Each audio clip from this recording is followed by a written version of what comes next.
കൂട്ടുകാരെ, എല്ലാവർക്കും നല്ലൊരു അടിപൊളി ദിവസം നേരാണ് കേട്ടോ. അപ്പോൾ ഇന്നത്തെ നമ്മുടെ കറി എന്താണ് കണ്ടിട്ട് നിങ്ങൾക്ക് ആർക്കും ഗസ് ചെയ്യാൻ പറ്റുന്നുണ്ടോ? ഇന്നത്തെ കറിയാണ് മീൻ കറി കേട്ടോ. അപ്പോൾ മീൻ കറിയിൽ ഞാൻ ഉലുവ പൊട്ടിച്ചു, പക്ഷെ ആ ഉലുവ പൊട്ടിച്ചത് കിട്ടിയില്ല. അതുകൊണ്ട് ഞാൻ എന്ത് ചെയ്തു, രണ്ടാമതും കൂടി ഇത്തിരി ഉലുവ അങ്ങോട്ട് ഇട്ടു കേട്ടോ. അപ്പോൾ എൻ്റെ ആദ്യം ഇട്ട ഉലുവകളൊക്കെ ഒന്ന് കരിഞ്ഞു തുടങ്ങിയായിരുന്നു. എന്നാലും നമുക്ക് പ്രശ്നമൊന്നുമില്ല.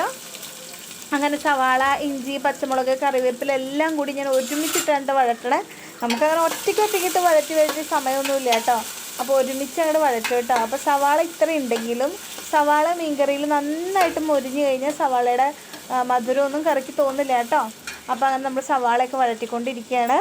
പിന്നെ എന്തൊക്കെയുണ്ട് നിങ്ങൾക്ക് വിശേഷം? ഇവിടെ ഈസ്റ്ററും ദുഃഖവെള്ളിയും പെസഹ വ്യാഴമൊക്കെ ഇങ്ങോട്ട് അടുത്ത് വന്നു കേട്ടോ. അപ്പോൾ എൻ്റെ കാലിൽ ഇച്ചിരി നീരും വേദനയും ഒക്കെ ആയിട്ട് ഞാൻ ഇരിക്കുകയാണ്. അപ്പോൾ അങ്ങനെ ഇരിക്കുന്നത് കൊണ്ട് മിക്കവാറും ഞാൻ എൻ്റെ വീട്ടിൽ പോകേണ്ടി വരും. അപ്പം ഞങ്ങളുടെ പാല് കാച്ചലും കാര്യങ്ങളൊന്നും നടക്കില്ല കേട്ടോ. പിന്നെ നമ്മുടെ ആരോഗ്യം അനുസരിച്ചല്ലേ നമുക്ക് ചെയ്യാൻ പറ്റുള്ളൂ. പിന്നെ പൊതുവെ ഞാൻ എന്ത് കാര്യങ്ങൾ അങ്ങനെ ആഗ്രഹിച്ചാലും ആ സമയത്ത് അത് നടക്കില്ല കേട്ടോ. അത് എൻ്റെ മാത്രം പ്രത്യേകതയാണോ അതോ നിങ്ങളുടെ എല്ലാവരുടെയും പ്രത്യേകതയാണോ എന്ന് എനിക്കറിയില്ല. അപ്പോൾ ചേട്ടൻ എപ്പോഴും എന്നോട് പറയും, ഞാൻ എപ്പോഴും ചിന്തിക്കുന്ന കാര്യവും നടക്കാറില്ല കേട്ടോ. പക്ഷെ ചിന്തിക്കാത്ത സമയത്ത് അത് നല്ല അത്ഭുതമായിട്ട് നടക്കുകയും ചെയ്തു കേട്ടോ. അപ്പോൾ ഇതാണ് എൻ്റെ സവാളയുടെ ഏകദേശം ഇത്രയും നന്നായിട്ട് വഴലും കേട്ടോ. അപ്പോൾ ഞാൻ ഇത് കഴിയുമ്പോഴാണ് പച്ചമുളക് ഇടണേ, അല്ലെങ്കിൽ പച്ചമുളകൊക്കെ അങ്ങോട്ട് വഴൻ്റെ ഒന്നും ഇല്ലാണ്ടായി പോകും കേട്ടോ. അപ്പോൾ ഞാൻ പച്ചമുളക് സവാളയ്ക്ക് ഇത്രയും വഴറ്റി കഴിയുന്ന സമയത്ത് പച്ചമുളക് ഇടുക കേട്ടോ. അപ്പോൾ എൻ്റെ ലൈഫിൽ അങ്ങനെയാണ്, ഞാൻ ആഗ്രഹിക്കുന്ന ഒരു കാര്യവും എൻ്റെ കയ്യിൽ ആ സമയത്ത് വരാറില്ല കേട്ടോ.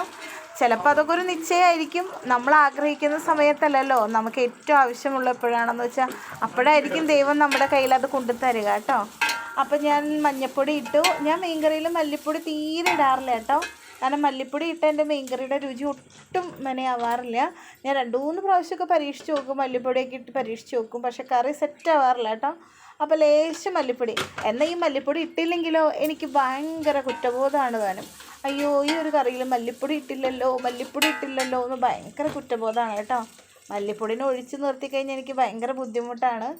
അപ്പോൾ ഞാൻ കാശ്മീരി മുളക് പൊടി ഇടാണ് കേട്ടോ. കാശ്മീരി മുളക് പൊടി ഇടുമ്പോൾ നമ്മുടെ മീൻ കറിക്കൊക്കെ നല്ലൊരു ചുമന്ന കളർ കിട്ടുമല്ലോ. ഞാൻ പറഞ്ഞല്ലോ, ചുമന്ന കളറിന് ഞങ്ങൾ ഫാനാണ്, ഞങ്ങൾ അടിമകളാണത്. അങ്ങനെ ഞങ്ങളുടെ കറിയിൽ ചുമപ്പിന് വേണ്ടിയിട്ട് ഞാൻ കൂടുതൽ കാശ്മീരി മുളക് പൊടി ഇട്ടു. ഇനി നല്ല എരിവുള്ള മുളക് പൊടിയാണ് ഞങ്ങൾ മില്ലിൽ നിന്ന് പൊടിച്ചത് മേടിക്കണതാണ്.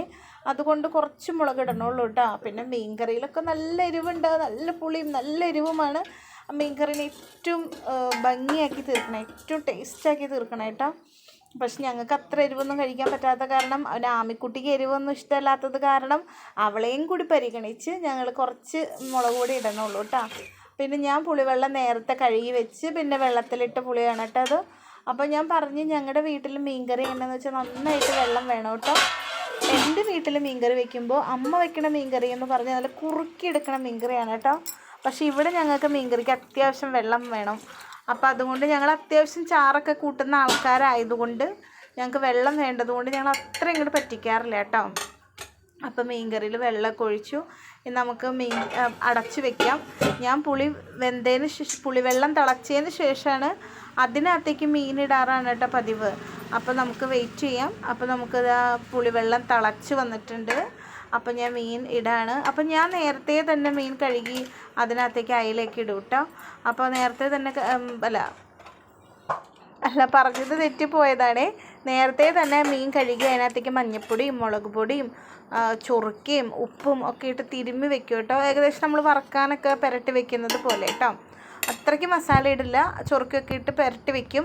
അതിന് ശേഷം നമ്മൾ സവാളയൊക്കെ അരിഞ്ഞെടുക്കുന്ന സമയത്തോളം അതവിടെ നിൽക്കും. അപ്പോൾ എനിക്ക് അതിനകത്തുനിന്ന് കിട്ടിയ മീനിൻ്റെ മുട്ടയാണ് കേട്ടോ. അപ്പോൾ ആദ്യം വിചാരിച്ചു മീനിൻ്റെ മുട്ട ഇതിനകത്ത് ഇടാമെന്ന്, പിന്നെ കരുതി അല്ലെങ്കിൽ വേണ്ട, മീനിൻ്റെ മുട്ട നമുക്ക് സെപ്പറേറ്റ് വറക്കാമെന്ന് കേട്ടോ. അപ്പോൾ ഏകദേശം എൻ്റെ മീനൊക്കെ വെന്ത് വന്നിട്ടുണ്ട്. മീനിൻ്റെ കറിയുടെ വെള്ളമൊക്കെ വറ്റി തുടങ്ങിയിട്ടുണ്ട്.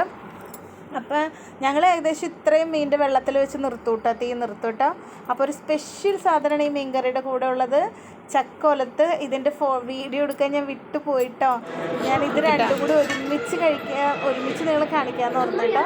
അപ്പോൾ നമ്മൾ അടിപൊളി ചക്ക ഒലത്തിൻ്റെ നമ്മൾ മീൻ കറി ഒഴിച്ച് ഒരു കഷ്ണം അയില ഇട്ട് ഇത് കുഴച്ച് തിന്നുമ്പോൾ നല്ലൊരു കഷ്ണം നോക്കിയിട്ട് നമുക്ക് ചുറ്റുമുള്ളതൊന്നും കാണാൻ പറ്റില്ല. അത്രയ്ക്ക് രുചിയാട്ടോ. എനിക്ക് ഏറ്റവും ഇഷ്ടപ്പെട്ട കോംബോയാണ് കപ്പയും മീൻകറിയും ചക്കയും മീൻകറിയും ഒക്കെ കേട്ടോ. നിങ്ങൾക്ക് ഇഷ്ടമാണോ? അപ്പോൾ എല്ലാവർക്കും നല്ലൊരു പെസഹാവാഴവും നല്ലൊരു ദുഃഖവള്ളിയും നല്ലൊരു ഈസ്റ്ററും എല്ലാം സമർപ്പിക്കുകയാണ് കേട്ടോ. അപ്പോൾ എല്ലാവരുടെ ചാനൽ കാണുന്നവരൊന്ന് ലൈക്ക് അടിക്കണം, സബ്സ്ക്രൈബ് ചെയ്യണം.